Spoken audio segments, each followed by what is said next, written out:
Hello, listeners, and welcome to Fighting Failure, the podcast where we discuss solutions to the climate crisis. This is a bit of a different episode. We're going to be discussing a carbon footprint and what does that term actually mean and what is its purpose, and perhaps are there alternatives. I'm your host for this episode, Oscar Archibald. I'm your co-host, Hisham Kanaan. And I'm your other co-host, Sunday Stapleton.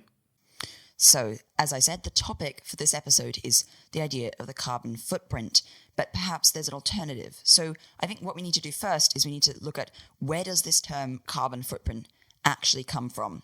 Do you have any ideas? No, not really. I mean, other than what the show notes are telling me right now. Yeah, what is it, Oscar? Huh? Okay. No, because you've got the document in front of you where I've written the answer to this question. So anyway, as it says on the document, the idea of the carbon footprint was actually coined by BP. So BP, British Petroleum, is a fossil fuels company. And they ran this huge advertising campaign where they were like, what's your carbon footprint? Because at the time, and this may seem crazy to us because we're like Gen Z, is it? Gen Z? Gen Z. Gen yeah. Z. Like Gen Z. Gen Z, also okay, known I'll say as Gen Z. the iGen, I think, or something like that. Okay, people make up stupid names for this, but we're like Gen Z. We were born in an age where, everyone was talking about carbon footprint, and it's sort of, at the front of people's minds a lot of the time. And, what should you do for the environment? You should reduce your carbon footprint, or, your carbon footprint is X tons, so you should pay this company to offset your carbon footprint, which is something that I, for example, do. But we'll get onto that later. So actually, if you think about where does the pollution come from in the world, or if you look at your carbon footprint, right, you can do one of these online carbon footprint tests. I've done the WWF one or the REN's carbon offsetting company. And you do this, say how much meat do you eat? How many cars do you drive? How many plane trips do you take? Where do you live? Do you have pets? All of these things that add to your carbon footprint.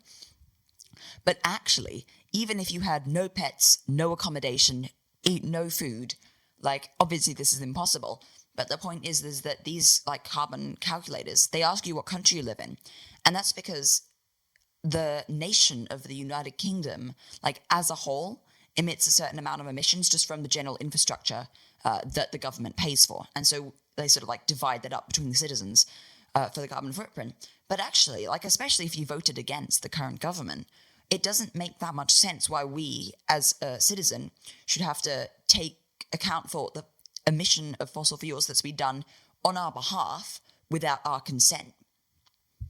So this, and it's especially the same for fossil fuel companies. These companies spend a lot of money advertising and lobbying so that their fossil fuels get used more. A big example is the gas industry, like natural gas, not petroleum, which is paying influencers to say hashtag cooking with gas. Even though gas is worse because induction stoves are faster and pollute less inside the house, and dangerous carbon monoxide levels and all that. So the gas industry, the petrol industry, fossil fuel industry in general, is spending a huge amount of money lobbying governments to change policy in favor of fossil fuels, which in turn emits a huge amount of unnecessary greenhouse gases that could be avoided if instead the money was going towards green solutions, right? So the thing that BP was doing here with this evil genius marketing campaign was that they wanted to shift the responsibility from them as a huge mega corporation that's only interested in profit regardless of the environmental consequences, onto the consumer who doesn't nearly have as much choice in the matter. And that makes people feel guilty in a way because if you think about it, individual actions make almost a negligible difference, right? As a vegan, I'm probably contributing a lot less to pollution, and I don't drive a car, and I take very few flights, and I do a lot of things to help the environment. But ultimately, on the huge scale of things, my actions make no difference. Now, yes, of course, when loads and loads of people contribute to these actions, it can make a difference, and it is making a difference. And I'm not saying that we shouldn't do these things just because it doesn't make a difference, because when we do it together, it does make some sort of difference. But really, there's people who either don't care or can't be bothered, or also aren't in a situation where they are able to. They can't afford to, or other reasons. They can't afford to make these changes that are good for the environment. It is, in some ways, a Western privilege to be able to spend more money on eco-friendly options, or live in the center of town so you don't have to drive, or live in a town where you don't have to drive as compared to an American city where driving is basically essential. So the thing is that we can't really the thing is that most of the emissions come from big corporations. And even when we try to boycott these corporations or petition them to change, really what will make a real big tangible difference is that if these corporations themselves can change. And so that's the real problem here, is that BP coined this phrase carbon footprint, which has been hugely popular. It's been a huge, huge success. So carbon footprint is everywhere. Environmental bloggers are saying, here's ways you can reduce your carbon footprint. And carbon footprint, it's absolutely everywhere. But really, it's not really about the individual. It's about society as a whole. Because what we need these corporations that actually have control of huge supply chains and actually could make actual differences. We need them to change. And so that's the problem, right? I also really like what you said about how a lot of people have it's difficult to make environmentally friendly changes. Living in India, where the pollution is really bad, especially right now when it's cold outside, it's really difficult to find those organizations that are actually able to work with you to improve the environment from your home, I guess. Yeah. So, for example, we use renewable energy in our house because in the UK, there's they don't have a nationalized energy producer. It's a free market, so to say, so that you can choose who your energy company is. And our energy company, as I mentioned, in episode 1 or something, is Bulb. I think they've gone into administration, which is a bit concerning, but there are a lot of companies in the UK which will, charge you your energy bill. So different companies will charge you your energy bill. So, for example, when we first moved into rental accommodation, it was EDF, which is actually Énergie de France, but they hold a big share of the market in the UK. But you can actually choose your energy supplier based on what will give you a better deal, right? And so you can choose different energy companies. But obviously, you can't actually make these electrons came from renewable sources and these electrons came from a coal power plant or whatever.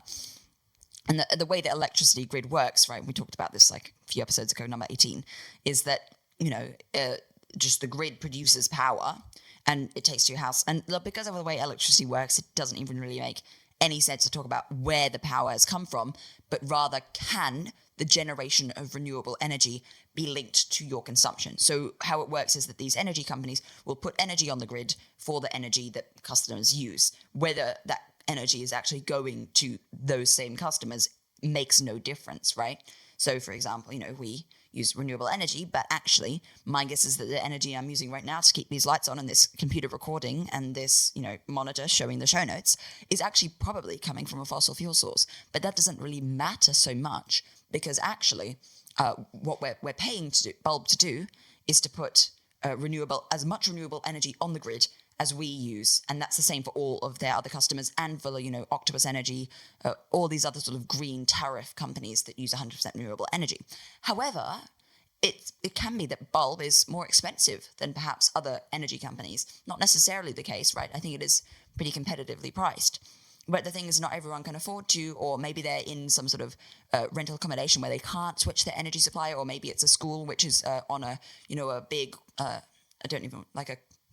lots of schools in the area banded together by this contract that they can't really change. So what we really need is that the government needs to, and they are doing this to some extent, but it could be better. The government needs to make the change to renewable energy for everyone rather than for just the people that can go out of their way to actually pay a company to produce renewable energy for them. And, if you think about it, and we talked about this in episode 18 as well, as the way the grid works and renewable energy isn't super reliable, is that it's actually not necessarily possible to run an entire grid of renewable energy. So even if everyone had the money to switch to Bulb, and they all did, we might be in a bit of a crisis because it's not a stable load of electricity. And, the energy grid is extremely complicated. So it's really difficult as well. Yeah, and in a place like Malawi, of course, like Oscar said, we do need the government making attempts to shift to a renewable grid, to renewable sources, despite the fact that we can't run the whole grid on renewables, especially at the moment. But in a place like Malawi, Malawi is fairly sustainable. It's all hydro dams, which is not the best practice for obvious reasons, but it's not horrible. It's renewable enough. And but in a lot of these like developing nations, there's not enough money to sustain to build, first of all, build the infrastructure, and then to sustain these renewable sources, the same way that there is this option in like the US and the UK, for example. And we need action to start in the US and UK, and once it's proven that it can be done, these smaller nations will feel that the investment is safer, and then they'll be able to make an attempt at it. Or even better, if countries with a more stable and larger economy like the US and UK could actually kind of fund the government initiative to grow renewables in the country, that would be fantastic. Because I mean, like in Malawi, we're one of the poorest nations in the world. The government can't afford to, set up renewable plants. Like, it's not something that can be done at this moment in time. And it's something that we need to start seeing happening. So we do need aid from abroad. And so that's something that we need, larger nations to start investing in, really. Yeah, that really is like an entire different kettle of fish, as well as like how do we spend international aid to encourage countries to develop sustainably, and it's really difficult to sort of make that work in a sense, because of course these currently advanced countries like the US, UK, France, Australia, like they all grew up, so to speak, on fossil fuels, and how does it work almost ethically in terms of forcing these countries to use perhaps less reliable technology in a sense? Of course, it's unsustainable. But in terms of development, fossil fuels is really what's fueled the development of a lot of countries. And so how do we manage that? In terms of Malawi as well, right? I think Malawi is quite lucky that it had a bit of a jump start in a sense, since it has the dam across the Shiro River to produce electricity. I think they also use a lot of diesel generators to sort of make up some of the difference. But considering the hydro dam's already been made, it doesn't have a continuing environmental impact in that sense. There's also not really much of a precedent in Malawi of needing to keep the electricity running all the time. As I'm sure you know, Isho, and I don't know how you lived through this, we were lucky that we hypothesized that we were on the same electricity sort of line, in a sense, or area as the vice president, sorry, getting political systems mixed up. So we had actually comparatively good electricity supply, but it was still off a lot of the time. But you had like 24-hour blackouts, and probably still do, don't you? I don't want to kind of go off topic, but it's crazy. I mean, it was pretty good last year, so 2021 and 2020 was pretty good. But I mean, we had like a 2-day power cut, and we were on our inverter, which is like a generator that's sort of charged on power, yeah.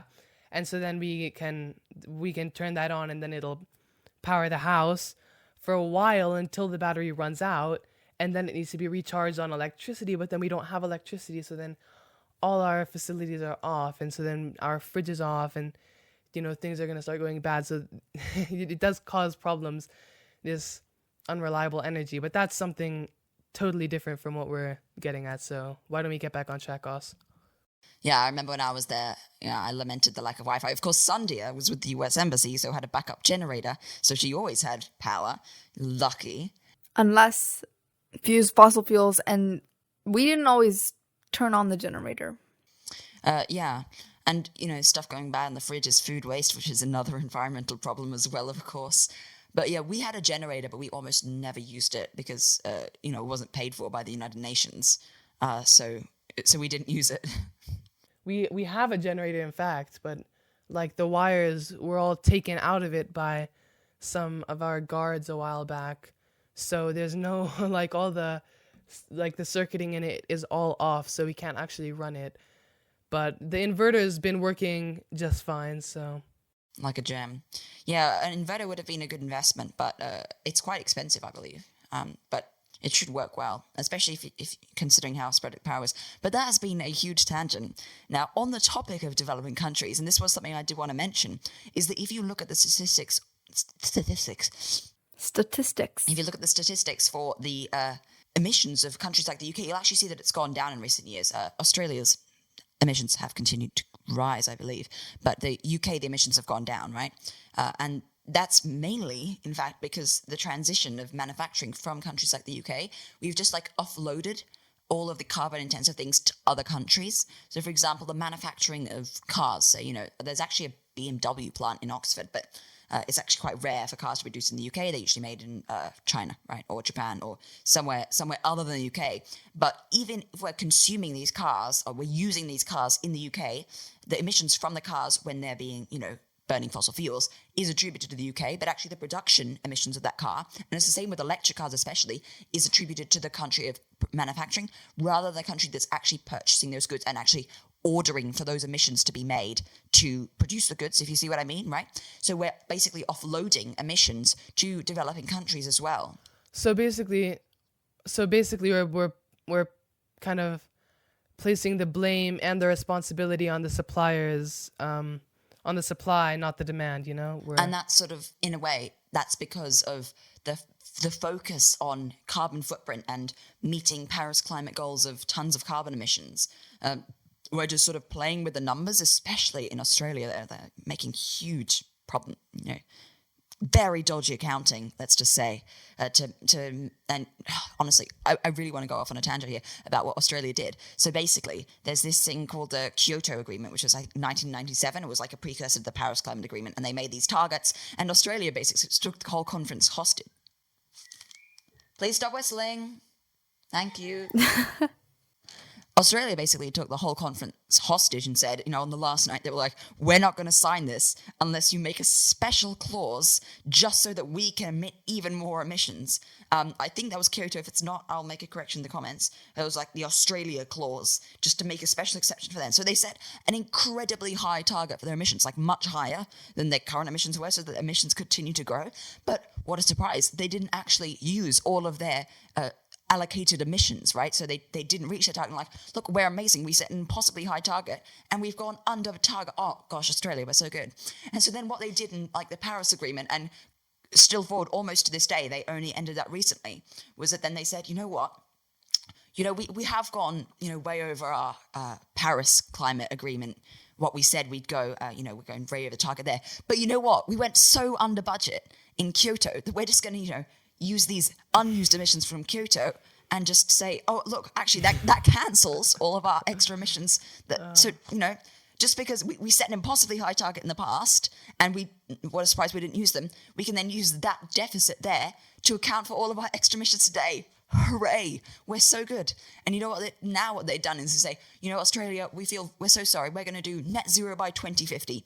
And because we're so good, we're not going to use our Kyoto carryover credits. But by saying that they're good for the environment because they're not using the Kyoto carryover credits, they're actually using the Kyoto carryover credits in that way. It's cringe on so many levels. That whole Australia thing was a tangent, and I've just remembered what circle it was a tangent to. So I was talking about, like offloading emissions, and what this does is this sort of accounting. You can't fix climate change with accounting, and you definitely can't fix it with dodgy accounting. So what we really need to be focusing on is investing in sustainable infrastructure and sustainable economic development for the whole world, like holistically, without focusing on just meeting our own thing. And it's quite selfish and it's difficult to do, but it's really something that we should focus on. So I just wanted to kind of keep talking to you about this sort of like forcing that sort of footprint on the suppliers rather than the demand. And I mean, what's essentially happening is there's just a shift in where those emissions are coming from.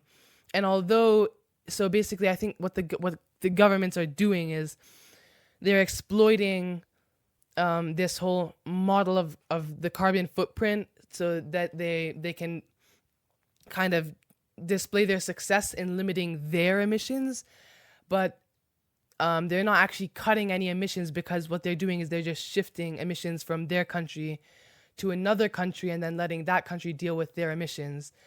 And so there's not actually any limiting of emissions when that's happening, because the emissions are just coming from somewhere else. And so then the problem just goes on. So saying, our carbon footprint is decreasing might not necessarily mean anything, because you're still creating the demand for products, and then you're forcing it on another nation to put out the emissions, to produce the products, to ship them to you so that you can use them. And there's still those emissions being put out, and maybe even more, because then those products have to be shipped from wherever, you know, you're forcing that production to you. And so there's not actually like any major reduction of emissions, you know, when people are solely focusing on cutting their carbon footprint, because often what happens is when the government looks at carbon footprint and they make this shift from their country to another country, you're not actually cutting, you're just really forcing another country to deal with it. Yeah, I think there's a difference between the personal and like national carbon footprint, because definitely I think there's very dodgy accounting in like the government's, you know, offloading emissions to other countries. On a personal level, I think efforts to reduce carbon footprints do reduce the carbon footprint. Like if you take fewer flights, that is objectively fewer flights. You're not like making someone else take those flights for you, in a sense. Or if, you know, you're not driving to school, you're not like making someone else drive. But I think on a national level, there is much more of that sort of offloading things to other countries. Sandhya, you had a point. Maybe you should like finally say it.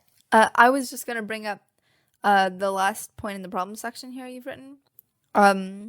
Or the last two, I guess. That how the offloading, in quotation marks, emissions, and how it makes people feel guilty for something that was forced out onto them by those corporations, and how they should focus on the smaller feel-good climate changes. Yeah, but the thing is, like, that's not practical. So that's, I think, the point I was trying to make, is that people feel guilty for something that's forced onto them by, you know, fossil fuel lobbies. So if I calculate my carbon footprint, it's like, you know, a third of the UK average, but it's still, you know, like 2, 3, 4 tons a year, which is still like a lot. It's like more like India is 2.4, and I think on a generous estimate, it's 2.2. It's probably higher because as I said, I was being generous, and these calculators aren't perfect. Far from it, in fact. So, you know, there's a big problem there, is that, you know, we're thinking, oh my gosh, I'm gonna, it's an apocalypse and it's all my fault just because I live in this country where my footprint has to be at least this size because of the government. You can feel guilty for something that's like not your fault. And it also means that there's a problem of, because of all this messaging that's coming from the fossil fuel companies of, you know, reduce your carbon footprint, people could, you know, become complacent and say, oh, I'm so eco-friendly. I shop with a reusable shopping bag and I walk to the corner store, when in fact their pension is, you know, funding tar sands drilling or fracking the Northern Territory. So there's this idea that's being promoted by the fossil fuel companies of, you know, oh, you know, walk to the shop, cycle to work, which is like a feel-good change. Like, it's tangible, you know, like, I'm out here in the fresh air, I'm walking, oh, look at this non-plastic bag, or I'm not killing the sea turtles.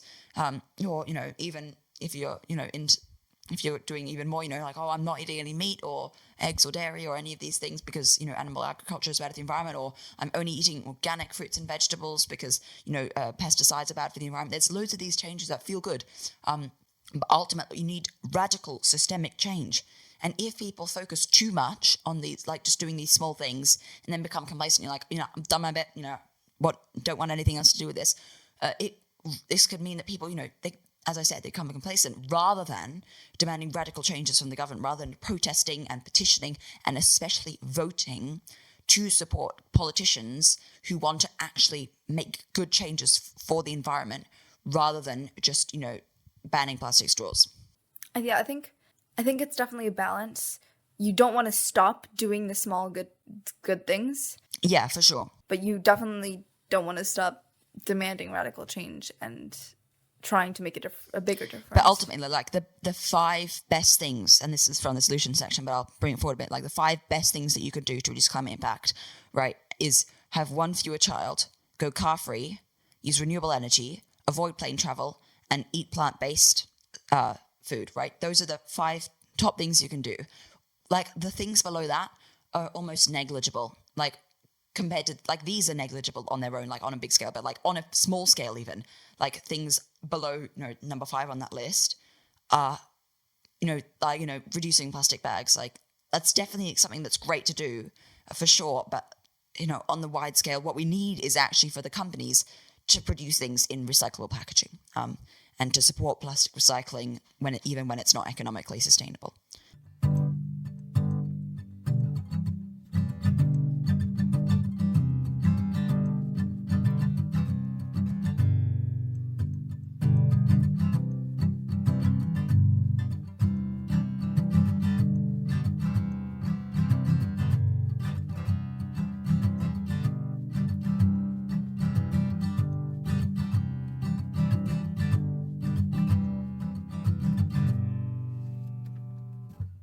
You're listening to Fighting Failure, the podcast where we discuss solutions to the climate crisis.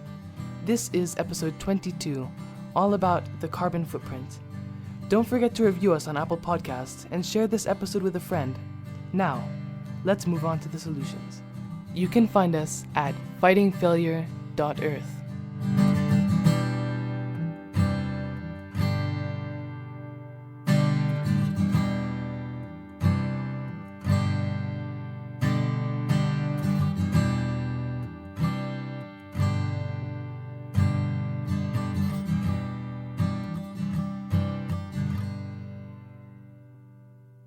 So the main solution to this problem of the carbon footprint and all the dodgy accounting that goes with it is the idea of the climate shadow.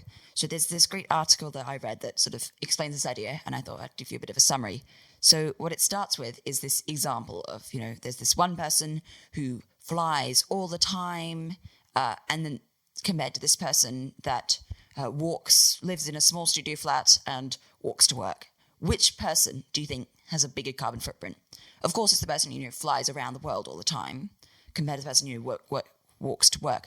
But actually, if you have a look at what these people do, what if I told you that that person who flies around the world is actually a climate scientist giving very important talks to people around the world and teaching them about the problems and raising awareness and hopefully influencing policy, whereas the person who walks to work is actually working at a fossil fuel company on an advertising campaign to further greenwash their business. Greenwashing, of course, means making something look environmentally sustainable when it's not.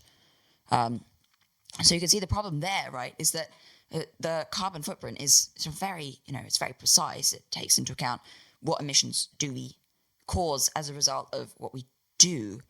But yeah, exactly that's a good way to put it. It's like direct actions. But there's also indirect actions. Teaching, for example. If I inspire through this podcast, if we inspire someone else to reduce their carbon footprint or to join a protest against the government or to also influence their friends, that has a wonderfully big impact because it's spreading a message. But, a carbon footprint calculator could never take into account the fact that I run a podcast with two of my friends that teaches people about the environment.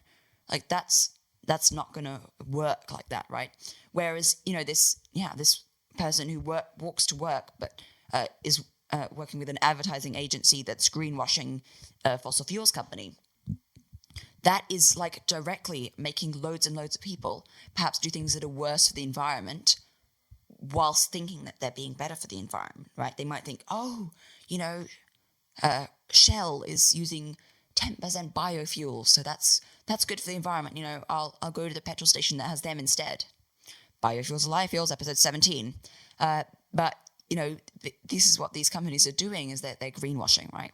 And they're showing pictures in The Economist, those full-page ads of, I've seen actually a lot of ads for Saudi Aramco, which is the world's biggest oil company I think it's nationally owned by Saudi Arabia, which is like saying, we've developed a technology to capture carbon dioxide from moving trucks, or we're capturing carbon in concrete. Like, it's an oil company. I just do not trust them.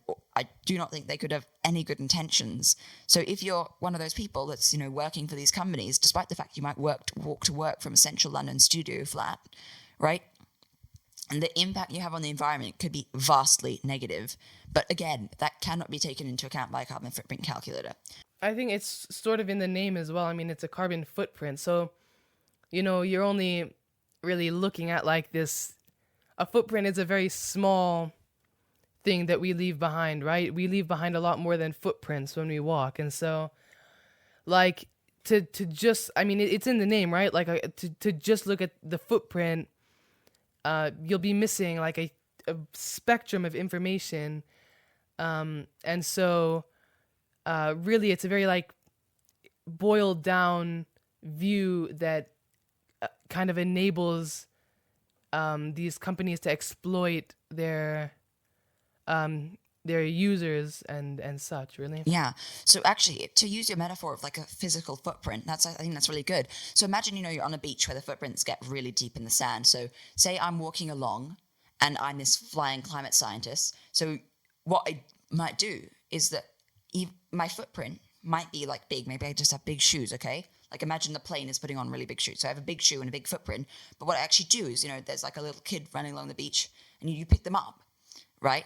And so your footprint might stay the same size, but actually this little kid that you've like picked up, their footprint has now gone down because they're not standing on the sand anymore. So, without changing your footprint, you could be changing other people's footprint. Whereas this oil ad agency person could be walking along the sand and then someone's walking along and they push them over. So suddenly a footprint is like the height of their entire body.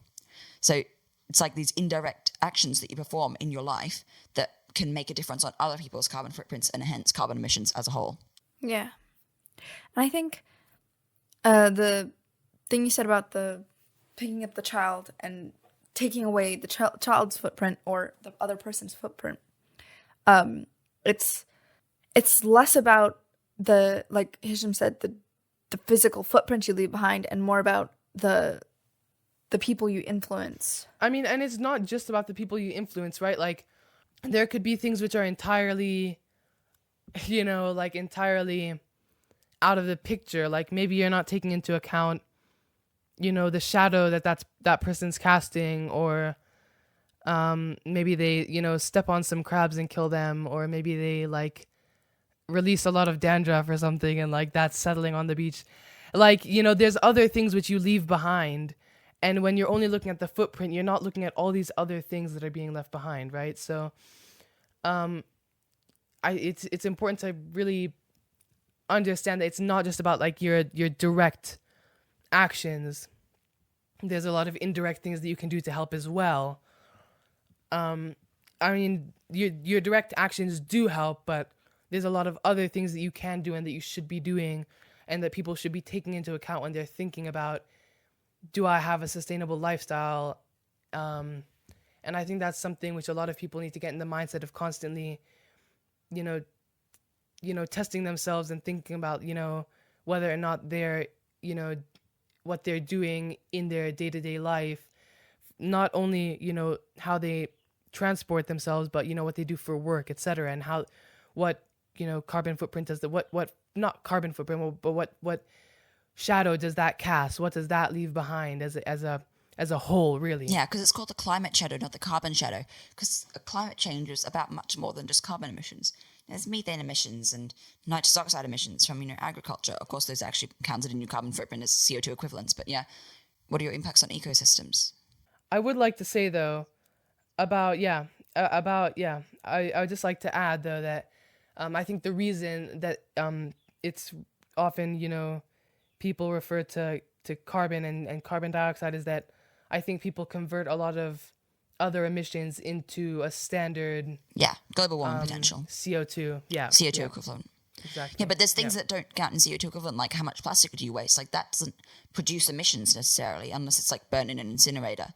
But that's not counted. But that actually has a real impact on like the environment in general, not just climate change, but like the environment or habitat destruction. And also the production of that plastic. So, every time if every time you're going to the store and you're getting a plastic bag, all your stuff is put in that bag had to be produced, and then you're using it and then you're wasting it. So there's some sort of a piece of your shadow that's being cast is from the emissions to produce the bag and to transport it to where you are, and then the rest of then there's another whole portion of your shadow, which is what you do with that bag after. Eventually, whether or not you reuse that bag 1, 2, 3, 4 times, eventually that bag's going to end up in the ocean or in a landfill, and that does have a big impact on our ecosystems. And so it's a lot more than just emissions and global warming. There's a lot that we need to do to protect our planet, aside from this huge threat of global warming, really. Yeah. So the thesis of the climate shadow is that it takes into about both your carbon emissions from your lifestyle, but also what you invest your money in, how you vote, where you work, how much you talk about climate change, and so much more. So although this makes it harder to calculate, it's about the thought, not so much about having a physical number. Well, numbers aren't physical; they're an abstract concept used to whatever. But it's not just about having a number on a page. It's about the thought of how you live your life. Is that sustainable is that positive, net positive for the environment, right? So there's 3 parts of the climate shadow. And the first is your consumption. This is like direct things, like, I don't know, use an air conditioner, or you order, 1-day shipping on your new phone, or, what you eat as well comes into direct emissions from consumption, what you buy.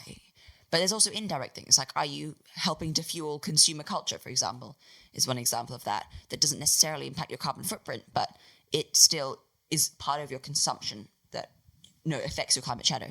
The second part is choices. So what do you do with your money? Where is it invested? Is it in a bank that supports fossil fuels? Is your pension supporting fossil fuels? Not necessarily things we currently have to worry about, but definitely lots of people in the population do. How many pets do you have? So we have 1 dog, but that is ultimately not the best thing. Pets also need food, so they produce emissions. They need poo bags. We get like green biocompostable poop bags, but those have a production cost as well. So, pets and also kids is a huge thing. Kids produce a huge amount of emissions because they're ultimately also human beings, and human beings like bad for the environment. So if you go up to a childbearing age, how many kids you have is a big impact on your climate shadow, even though the carbon footprint of the kids would be attributed to said kids. And the third element of choices, there are of course more if you want to think of them, but these are the 3 I've got here. It's like what company you work for.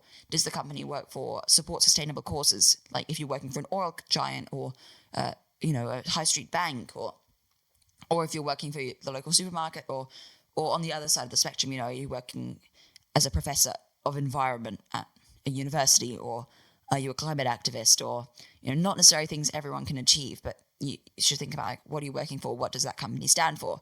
Especially if you work for something like consultancy, or, an ad agency, something like that, that directly works with companies that could have a big impact. And the third thing is, like, where do you put your attention? Is your attention on climate action, speaking out, or protesting? Or are you, you care about the environment, but you sort of don't really want to talk about it because you're afraid of being embarrassed, because you don't want to be called a tree hugger. I've definitely been called like a tree hugger. Like, I don't actually hug trees. I have hugged trees just to annoy people. I think I might have once, but like, that's not actually going to help the environment if we all hug a tree. No, I've done it. I've hugged trees to annoy people who, like, when someone calls me a tree hugger, then I like hug a tree just to prove that I'm not embarrassed about it. Exactly. Be like Hisham, guys.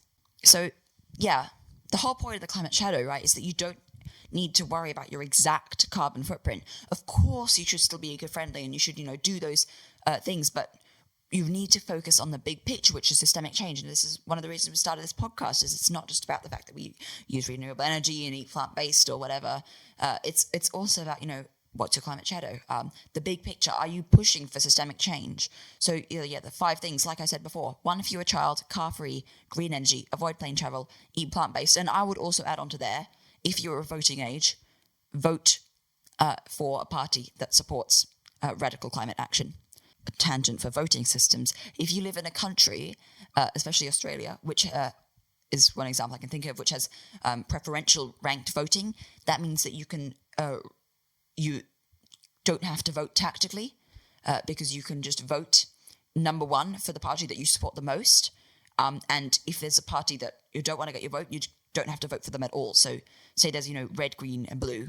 No, those colors are too associated with that. So there's turquoise, orange, and yellow. So, say turquoise supports, climate change, changing climate change. Let's say turquoise party supports climate action. Orange party is like, super left wing, and yellow party is, super right wing. So let's say, you support turquoise party in the climate action. You're sort of on the edge about, the super left wing, but you definitely don't want to vote for the right wing. Let's just say this is an example. Like, in alternative voting system, you could put turquoise number 1, orange number 2, and not vote for yellow at all. So you don't, whereas in a country like the UK or US, where you have first past the post voting, tactical voting comes into play, where, you couldn't vote for a small party because it would mean like a bigger party that you don't want wins. It's all very annoying how this works, but Hey, but look at that, Oscar. You got to give one example of Australia doing something good. Yes, there was a referendum about whether we should have alternative voting in the UK a while back. Both the major parties opposed it because, of course, preferential voting supports smaller parties, and especially if you can just get enough like independents or smaller parties in the government, just so that there's a hung parliament, and that the big party doesn't have a majority, and they have to have the support of smaller pro-climate parties. If they don't have to have a majority, they just have to have some sort of influence over the vote. They have to hold the balance of power, so to say. So yeah, to conclude, evaluate your climate shadow and what is your net effect on others through attention, choices, and consumption. Are you helping others? Are you teaching people about the environment? And do you live a sustainable lifestyle rather than going on a website and sighing about the fact that your country gives you a big carbon footprint?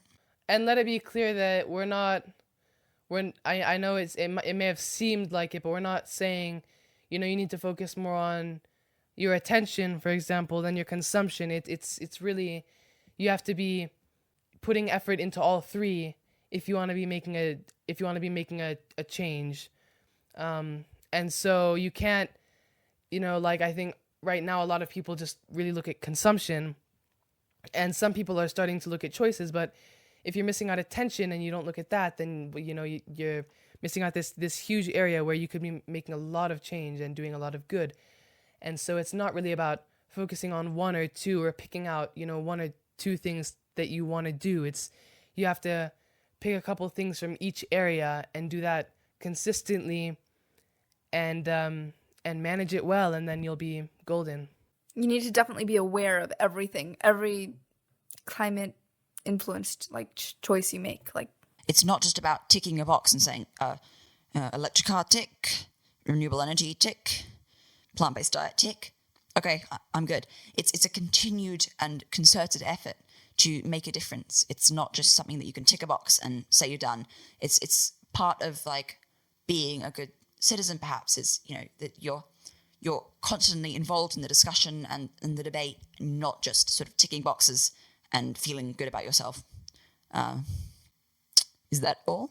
Yeah, I believe so. Thank you so much for listening, and we'll see you in the next episode, where we'll be talking about ways you can save energy. Bye. Bye. See you next time.